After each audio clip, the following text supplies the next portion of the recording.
Listen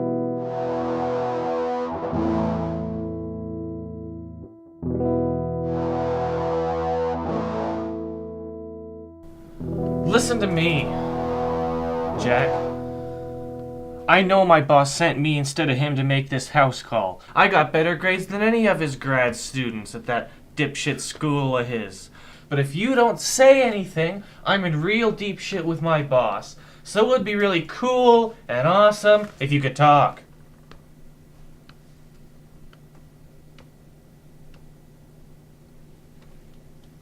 Maybe with that, Jack. For your good and mine. And the world's. Not as long as that camera's watching us. Even though it's for your confidential PhD thesis notes.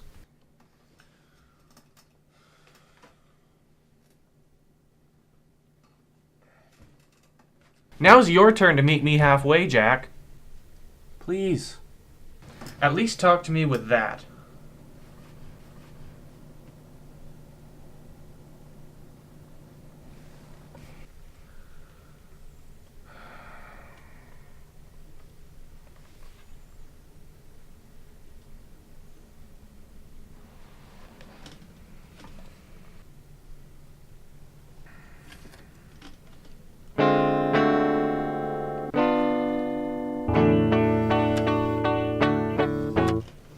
So not everyone can be Frank Zappa, or Wes Montgomery, or Django Reinhardt. Let's talk about him. Yeah, we're talking about you, Fred, or maybe it's Frederica. But you don't have to talk to this idiot either, because according to the clock on the table and this wristwatch on your arm, our time is up. Not quite.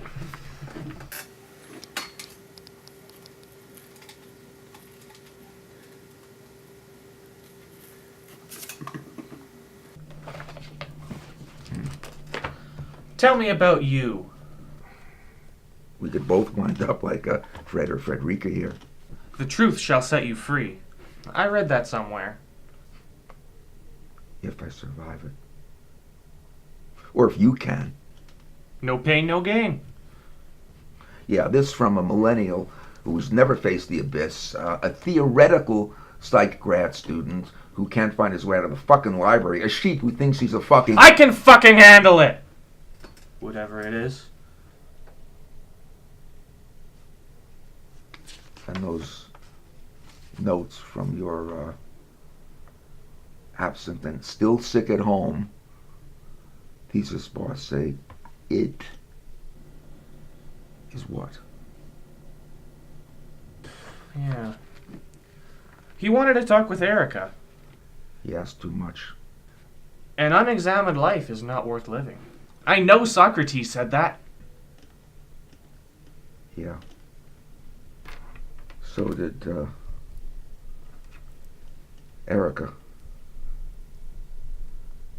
And the others. In their own way, in their own way, in their own way, in their own way. And the others are... So, you wanted to talk? But to talk about what or who? Recording of your thesis. Almost Dr. James T. Jerk. Shorten the wiring. I'll fix it when I get back to the office. Oh, my childhood. Everyone wants to know about my childhood, of course. Well, I was dropped off by a flying saucer with a defective GPS, catapulted into the body of a boy named Jack as he crawled out of his mama's womb. Or maybe he was pushed out because he couldn't pay the rent. You're supposed to write that down, Doc. That's how this reality game is played. Interesting. And... Oh, yeah. Me showing Jack who he was and who I was. Pleasure and a passion that went really well, all things considered, till one day when he... According to my boss's confidential notes, Jack got caught raiding his girlfriend's closet when she got back early from work. Hey, and Doc. her Victoria's Secret outfit Doc, looked better Doc, on him than it did Doc. on her. I'm supposed to be doing the interrupting here. And getting laughs. Oprah Etiquette 101 from Vaginus University. My girlfriend took that course. Old feminist habits die hard. Sorry. Sorry isn't an emotion you feel a lot, is it? Look, Dr. Fraud, I'm the best thing that ever happened to Jack. And if I want to move my paintings into his boxes, it's good for both of us. Because with me, Jack feels relieved and creative.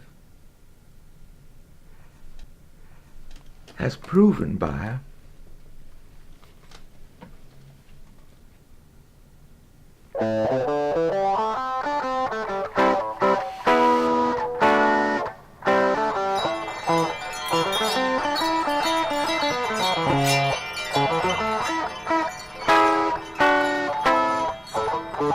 Okay, enough angsting with the axe.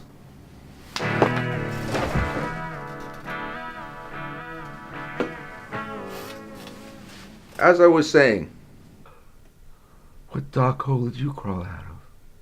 I got as much right to be inside of Jack as you do, Erica. You're toxic. To all of us, Harold. I'm reliable, responsible, and logical. You're boring, procedural, and lifeless. A carrier of dull-out disease who doesn't even know that he's dead himself. But I tell you what, I'll sing you back to the safe, secure, and colorless side of the rainbow with a little number I call Bye-bye, Harold. Bye-bye.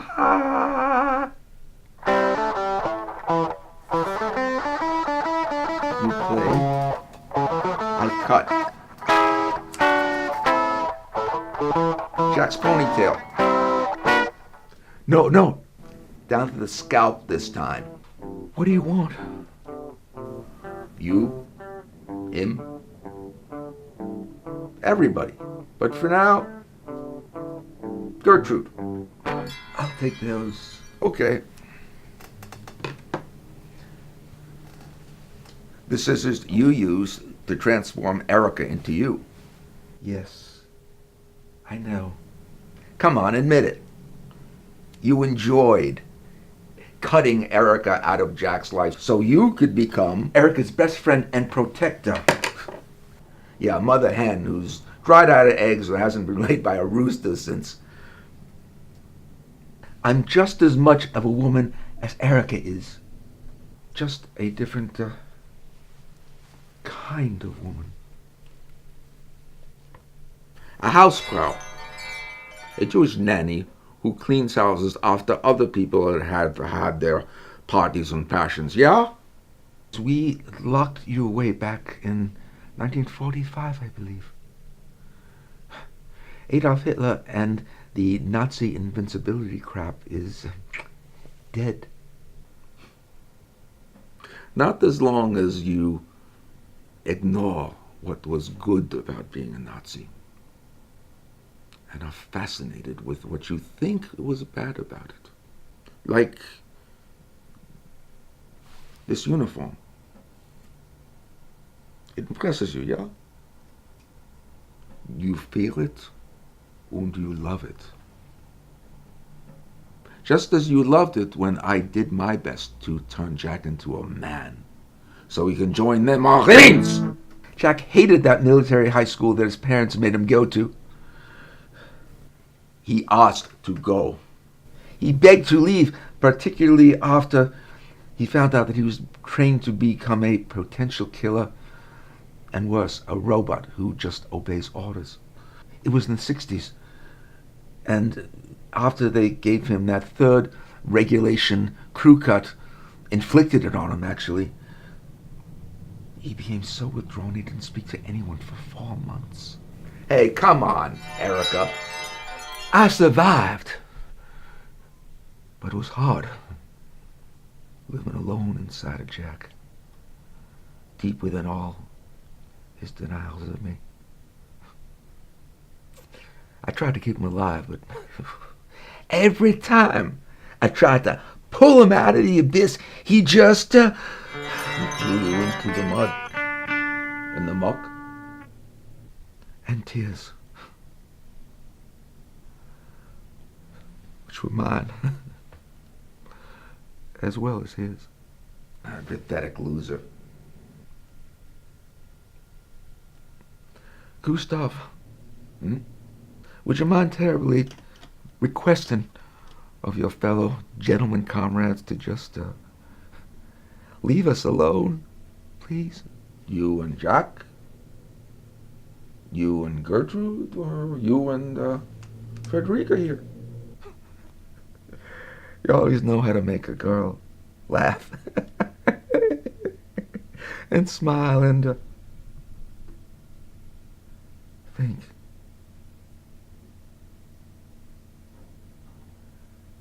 Think about maybe becoming you, Gustav. I wouldn't advise that. Why? Because Jack needs you as you. I need you as you. And who you are is, Yeah. Woman who has to be who she is. Maybe the only one of the five of us who can represent the best of the five of us to the world. Through Jack. What, like Horrible Harold who feels secure every time he kills the humor inside of Jack because he doesn't have any inside himself. And Milhouse, who kills Jack and so many others in so many other creative ways because it reminds him of the good old days back in the fatherland. That was 2 incarnations ago. Me and my comrades, we all paid very, very much for our moral miscalculations. What we tried to build was not all bad. What is wrong with having pride in yourself? Believing that you are right without second-guessing yourself because someone else asked you to. Knowing you are unconquerable. Being inspired by the music of Wagner.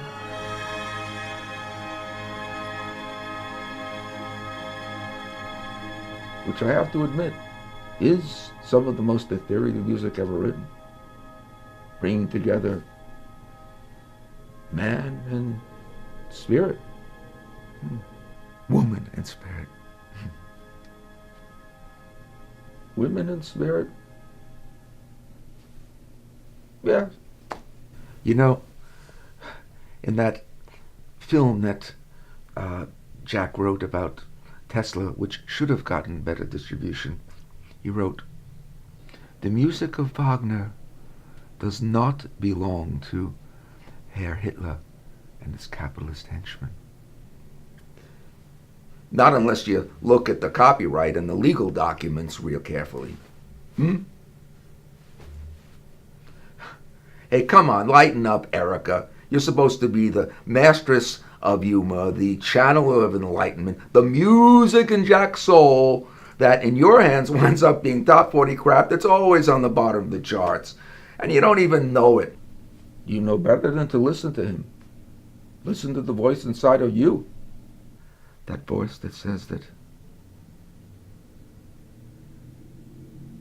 whoever gets to move into Chez Jack for a lease of indeterminate length, it's up to me. Right? Me and you, Harold. You're on. But there's one thing that says I'm gonna win this. What?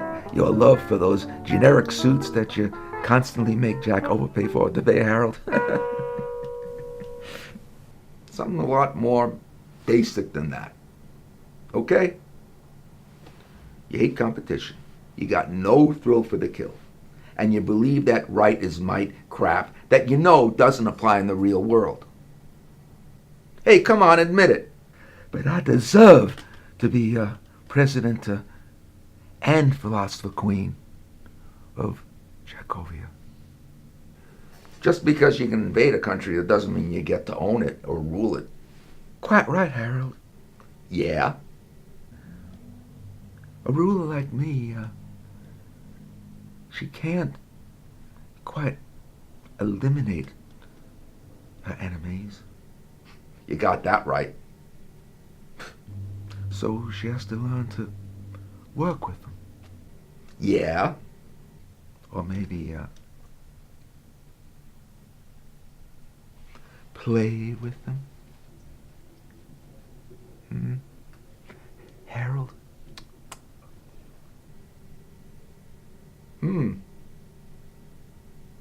Interesting proposal. I'm okay with it. In a comfortable and playful place of my choosing.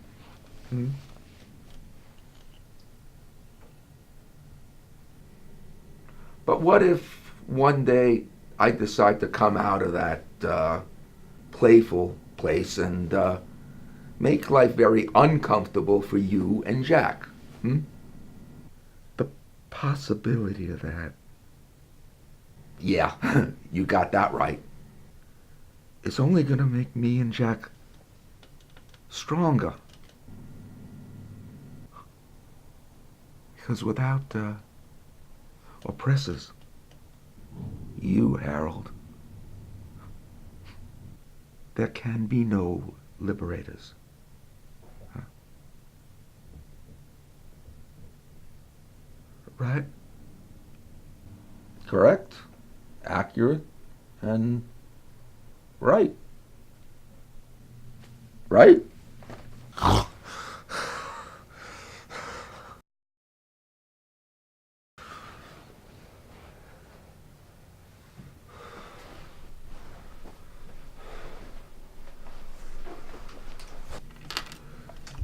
That's mine. Give me that. So, Doc, any interesting dreams? Any insights from the Huyania? We're all composites. Mosaics of good and bad. It's scary. Yeah. Being alive is scary.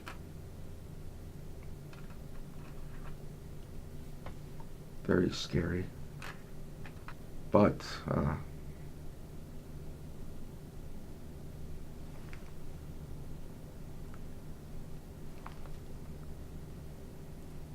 interesting. Very, very, very interesting.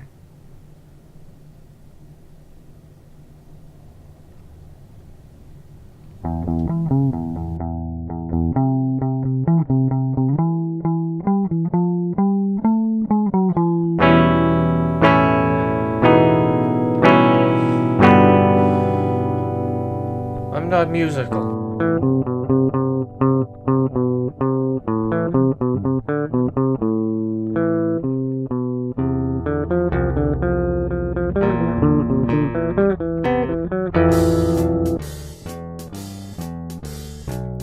We're so difficult together. But even if the weather's bad, we're worse when we're alone. So I could call you on the phone, but say you'll keep me in your heart, even though we're so apart. But remember that beneath you may be me, and that one and one and one is more.